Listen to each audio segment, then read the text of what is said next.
Countdown for blast off. X minus 5, 4, 3, 2, X minus 1, fire.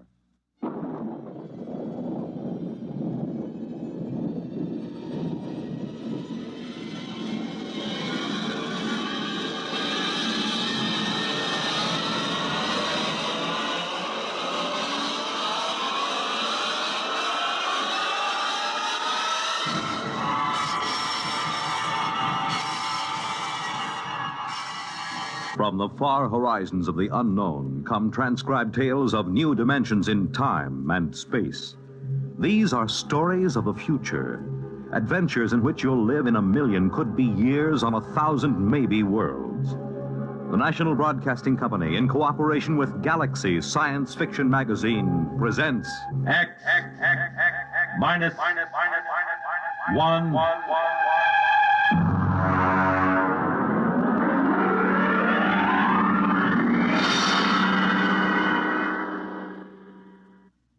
Tonight's story, Sam, This Is You, by Murray Leinster.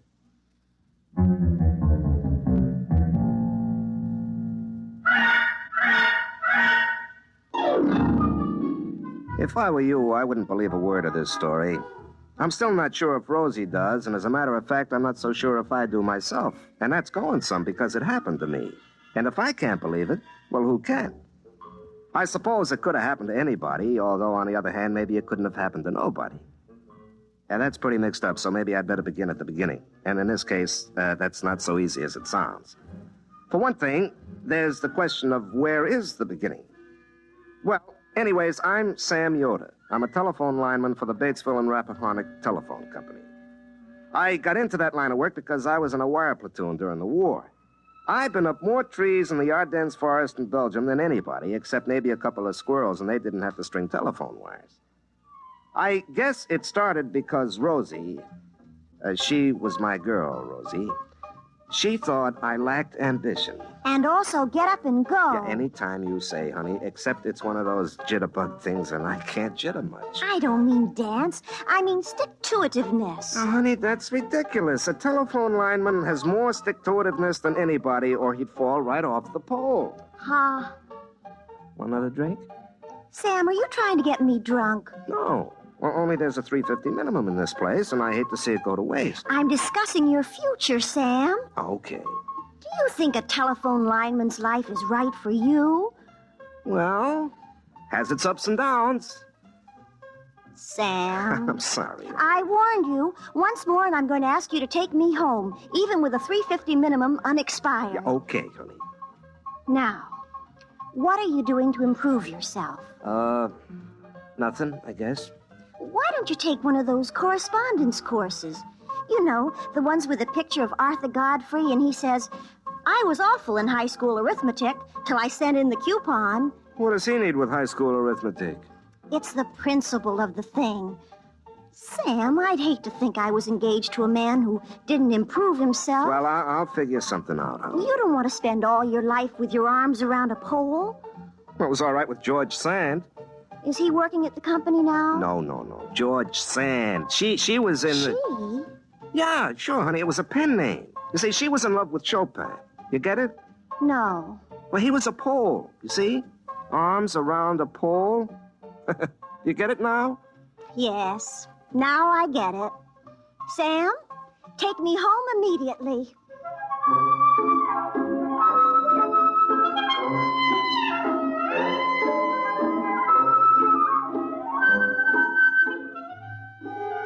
She's like that. No sense of humor, know what I mean? But listen, when you climb up and down telephone poles all day, you get tired of something that's straight up and down. Rosie was a refreshing change. You know what I mean? Wow. But she had something. I mean, in the conversation.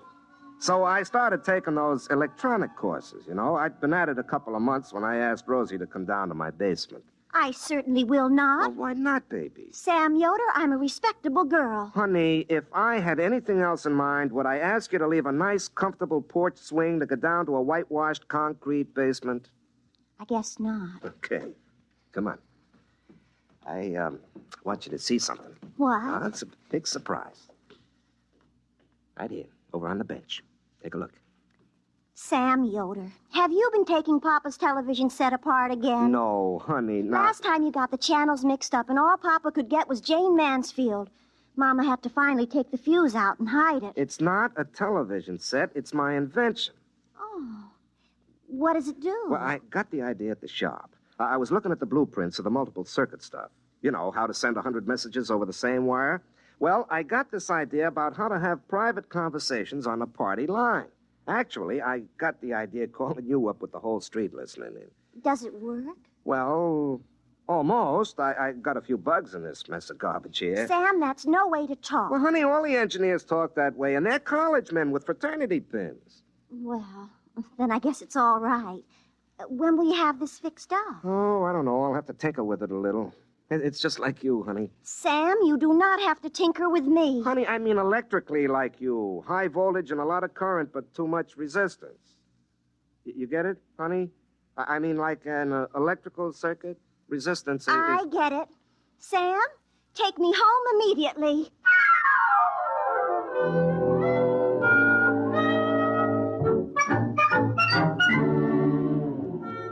I was thinking of my invention on next Friday, July 2nd, about 6 o'clock.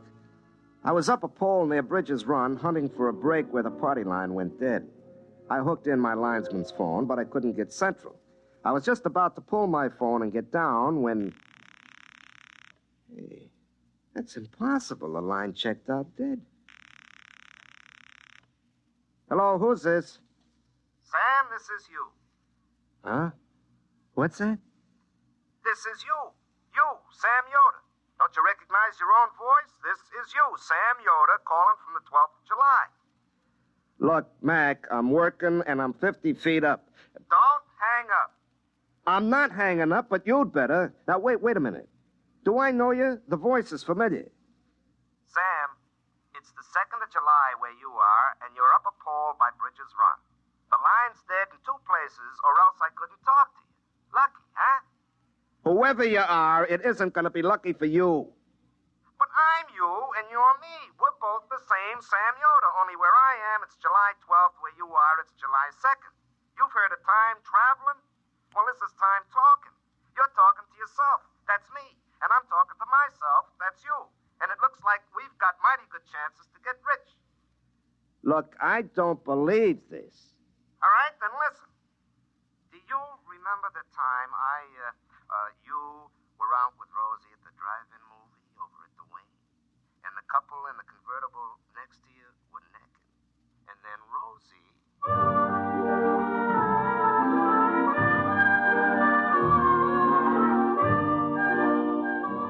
Well, never mind what he said. It was something only me and Rosie would know about. Nobody else in the whole world, so I knew he was me. I was he, him. We were the same. He told me what he wanted me to do, and then he told me where the brakes were in the line and hung up. Well, I cut loose down the pole, and my irons only hit it twice from the top to the bottom. I was sweating and shaking a little, and it didn't help any when I found the 2 brakes right where the voice said it would be. But that wasn't any more impossible than anything else. I called into Central and told them I was sick, which wasn't particularly untrue anyway. And then I went home and made myself a cup of coffee, and pretty soon I was muttering to myself, which I don't say now in order to make telling the story easy. But I do it all the time, like this. You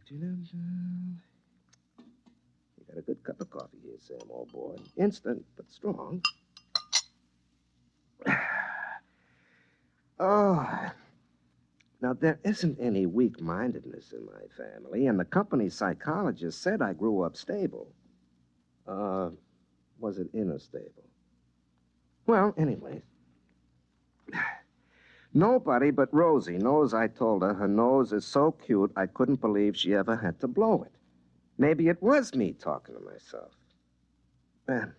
Donut, Sam? Don't mind if I do. I talk to myself just sitting over coffee. Why shouldn't I talk to myself on the telephone? From the middle of next week, on a dead line. I wonder if that psychologist was right. More coffee, Sam? Just a little to hot it up. When? Now, look, if somebody drove over to Rappahannock past Dunsville and telephoned back that there was a brush fire at Dunsville, I wouldn't be surprised to get to Dunsville and find a brush fire there. So, if somebody phones back from next Tuesday that Mr. Broadus has broke his leg next Tuesday, why should I be surprised to get to next Tuesday and find out he done it? More coffee, Sam? No, thanks. I couldn't touch another drop.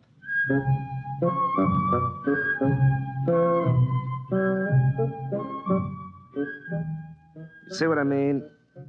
Pretty soon I began to realize there was money in this thing, and I got to work on my invention, the one I meant to use for private calls on party lines. I got out the soldering iron and a bunch of components I liberated from the phone company, and I started to rearrange the circuits the way that voice on the telephone had told me to. It was a real breadboard job with wires hanging out of it like spaghetti, but finally I was done. I spliced my gadget onto my phone, then I broke the line to Central, rang it, and half a minute later... Hello? Hello? Hello, Sam. This is you in the 2nd of July. You got it all fixed up, huh? Yeah, it looks awful. Well, that's okay. You can straighten it out later. Okay, Sam, now we get rich together. Look, Sam, I want to ask you a few things about this gadget. Now, you know where those 4 transistors are hooked up bridging the... Look, Sam, you mind if we don't go into that right now? Yeah, but I want to know if I reverse the leads, will I... Some other time. Well, if you're too busy to talk... I'll tell you, I am kind of busy right now. You'll understand when you get to where I am. Look, I worked 6 hours on that thing because you said to it. Don't get mad, Sam. I'll tell you what. You go see Rosie and tell her about this and have a nice evening. Ha-ha. What do you mean, ha-ha? You'll find out. Knowing what I know, I'll even double it. Ha-ha, ha-ha.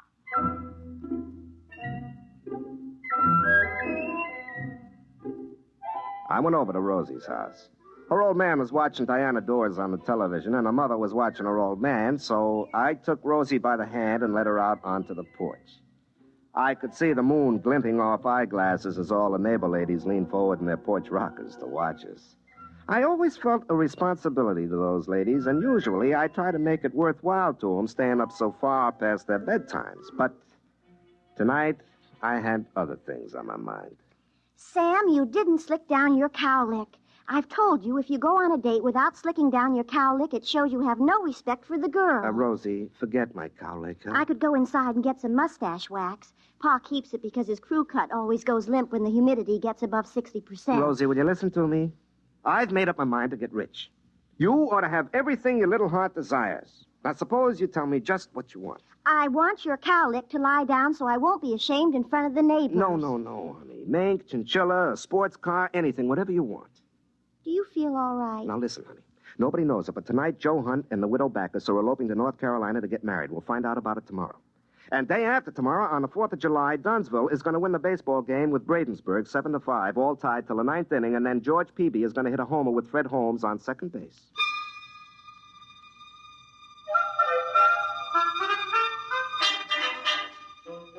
There was a brief silence, interrupted only by the sound of Pa's rocker going over as he tried to get a better angle on Diana Dors. I don't know how many times I've explained to him you can't improve on the view on a 2-dimensional TV screen by craning your neck. But he says you can't overcome a lifetime of habit. Well, anyways, I explained to Rosie about Sam in the week after next telling me all these things and how we were going to get rich. Sam, somebody was playing a joke on you. Oh, yeah? Well, who else but me knows what you said that time you thought I was mad at you and you were crying down behind McHenry's ice house? Sam, I told you when I read those words on that board fence, I didn't know what they meant. And nobody else knows about the time we were picnicking and the bug got down the front of your sunback dress and you thought it was a hornet. Sam Yoder, you never told anybody about that. No, but the me in the week after next knew. He told me, so he had to be talking to me. It couldn't be anybody else. Sam, either you've told somebody else everything we ever said or did, or else there's somebody else who knows. That's awful. But, honey, it's me. This other person knows everything we say, even now? Sure. Sam Yoder, you go home. But, honey... Do you think I'm going to talk to you when somebody else listens to every word I say and knows everything I do? Do you think I'm going to marry you. But, Rosie, it's just between the two of us. You, me, and me next week. Rosie.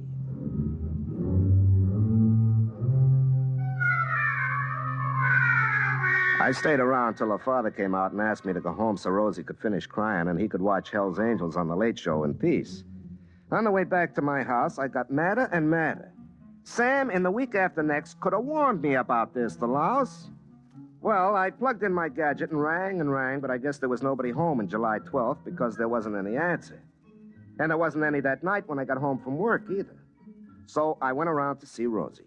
The only reason I'm talking to you, Sam Yoder, is that Pa's inside sneering at Dorothy Kilgallen on What's My Line, and I don't think it's polite. You still mad at me? I never was mad at you. I'm mad at whoever was talking to you on the phone and knows all our private secrets. And I'm mad at you if you told him. Well, honey, I didn't have to tell him. He's me. All he has to do is just remember. I tried to call him again last night and this morning, but he doesn't answer. Maybe he's gone off somewhere. Do you think it's polite to sneer at Dorothy Kilgallen? She knows so many important people by their first names, lots of them even for short. You think maybe it's all an illusion? You told me last night there'd be an elopement, and there was. Joe Hunt and the widow Backus, just like you said. Well, could have been a coincidence. I'm waiting to see if Dunsville beats Bradensburg 7-5 tomorrow. Yeah, I bet $11 on it. If that happens, I'll die. Why, honey? Because it'll mean that I can't marry you, ever. Because somebody else would be looking over your shoulder, and we would never be by ourselves all our lives, day or night.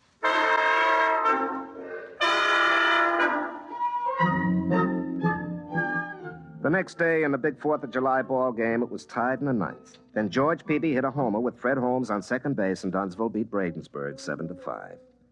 I collected my bet, but the $11 turned to ashes in my mouth. I didn't go over to Rosie's that night. I stayed home and kept trying to call myself up on that gadget that I told myself how to fix up. It was a moonlit night, the kind I usually spend with Rosie while her old man watches the $1 million movie for the 7th time on TV, hoping that the ending will come out different. But there I was in the basement trying to call up the week after next, and nobody home. In the morning, I woke up suddenly. I thought it was the alarm clock, but it wasn't. Hey, I left the gadget on. Oh, wait, don't go away. Wait. Hello? Don't get upset, Sam. Rosie's gonna make up with you. How do you know what she's gonna do? She won't marry me with you hanging around. I've been trying to figure out a way to get rid of you. Quiet, I'm busy. I gotta go collect the money you made for us. You collect money? I get in trouble and you collect money? I have to, or you wouldn't get it. Now listen, where you are, it's Wednesday. You're going over to Dunsville today to fix some phones. You'll be in Mr. Broadus's law office about 10:30. You look out of the window and notice a fella sitting in a car in front of the bank. Notice him good. I won't do it. I won't take orders from you. Maybe you're me, but I make a bet and you collect it. For all I know, you spend it before I get to it. Now, I'm quitting this business right now. It's cost me my girl and my peace of mind and the blazes with it. Okay? Okay, Sam. Just wait and see.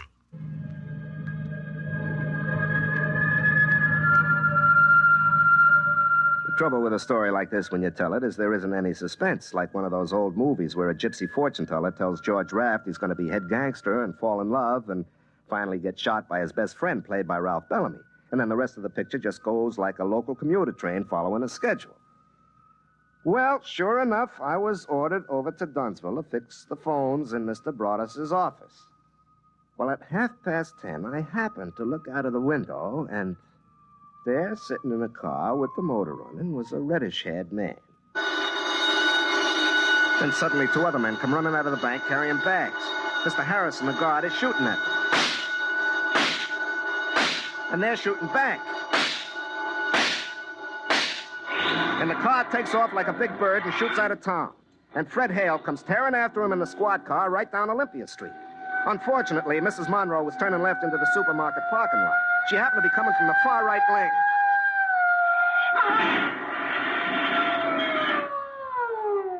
And so the bank robbers got away clean with $35,000. They'd cut all the wires out of town where they crossed Goose Creek, and so they sent me right out to fix it.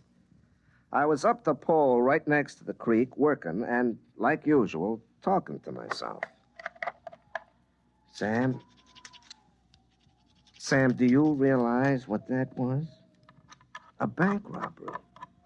You, in the middle of next week, told you to come over here and watch a bank robbery, but you didn't tell yourself what for.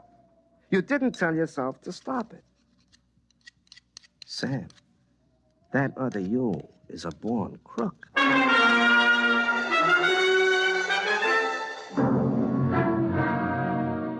Then I realized it wasn't another me. It was me a week and a half later. If he was a born crook, so was I. Nothing could happen in a week and a half to change character like that. I couldn't even turn myself into the cops, because nobody would believe it. I suddenly realized I was an accessory before and after the fact of that bank robbery. And then I realized there was only one thing to do. That night, I drove over to Rosie's house.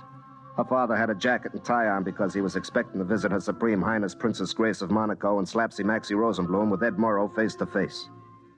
I took Rosie out to the porch just as the princess invited Ed and Rosie's old man into a closet to see her shoes.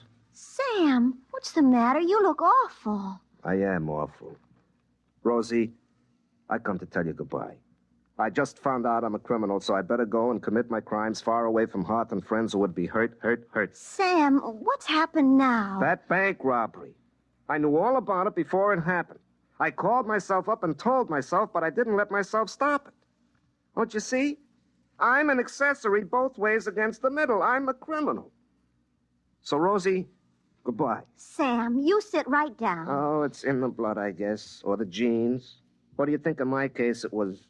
Environment rather than heredity. Now, Sam, you haven't done anything yet. It's that other you. But I'm going to have done something. I'm doomed to be a criminal. Well, I'm going to reform you. What? I'm going to reform you before you start. I'm going to stay with you from now on, every place you go. But, Rosie, I climb poles. I'll wear my tapered slacks. You won't do anything criminal with me along. And if that other you starts talking to you on the telephone, I'm going to climb the pole and tell him where he gets off.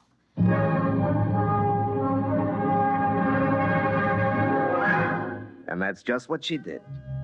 Wherever I went, Rosie went right along with me, carrying a 10-inch crescent wrench in case of emergencies, wearing her tapered slacks, which looked real good because, as a matter of fact, the slacks taper just a little more than Rosie does. Well, she made me stay over in her brother who was away in the Marines' room and locked me in at night. It went on that way for a couple of days. Rosie looking grim all day, not even holding hands or playing footy in the diner over coffee. We spent the evenings in her living room while her father watched Meet the Press and asked Nixon and Kefauver questions that they never even answered. I complained to Rosie that we had all the disadvantages of being married a long time without the obvious advantages. But her father told me to keep quiet and stop interrupting Steve Allen. Well, finally, on the 11th of July, we were driving in the phone company truck, Rosie was driving, to make sure I didn't commit anything criminal like crossing the double white line or not stopping for a school bus. Do you realize tomorrow is the 12th? Yeah. That's the day the other you called you up from, isn't it? Yeah, that's right. Well, I've kept you honest. If you turn into a hoodlum between now and tomorrow... Rosie, look out, that car! Now, look what you did. Is the other man hurt? He's getting out of the car. Rosie, that here. Rosie, that's the man who... Get down, he's shooting at us. Why? Well, he's the man I saw outside the bank. He's one of the bank robbers.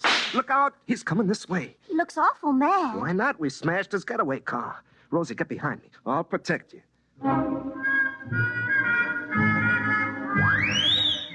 The fella came up to us holding his gun and looking pretty upset. And he was just about to say something when Rosie reached over my shoulder and hit him on the head with her crescent wrench. I took a length of wire and my pliers, and I had his hand spliced behind his back before he came to. We threw him in the back of the truck and took him into the sheriff at Dunsville. He confessed right away and told where his buddies were hiding out. Rosie locked me up in her brother's room again that night, and then it all came clear to me. In the morning, Rosie came out on the truck with me again, and she was still trying to reform me. I let her come along, but inside I was grinning. What are you sneering about, Sam? I'm not sneering, I'm grinning. Rosie, do you realize there's a $5,000 reward for those robbers? And we get it? Well, I'm still worried about that other you. Oh.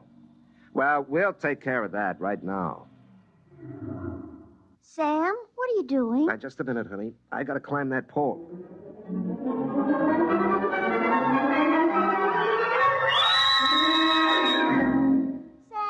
what are you doing up there? Well, I gotta make a call, honey. Hook up my little gadget. Now. Hello, who's this? Sam, this is you.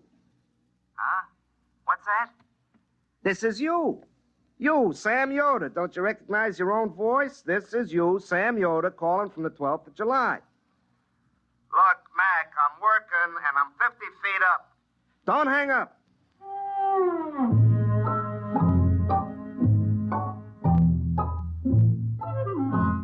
You see? It was me all the time.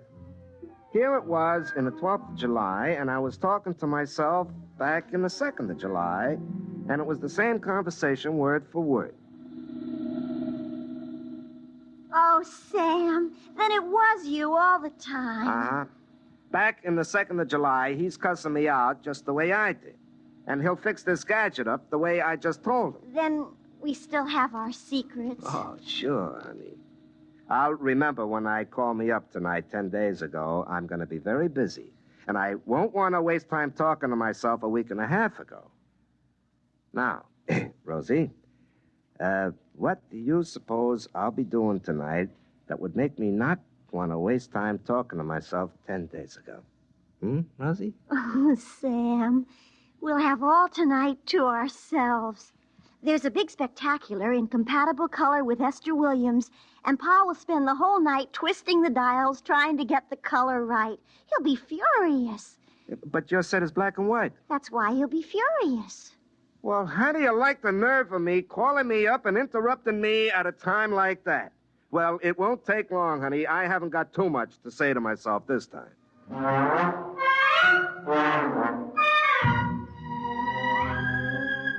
Well, that's the way it went. Rosie and I got married. Like I say, I wouldn't believe this story if I was you. Of course, what with horse races and things like that, we're doing pretty well, but that could just be good luck.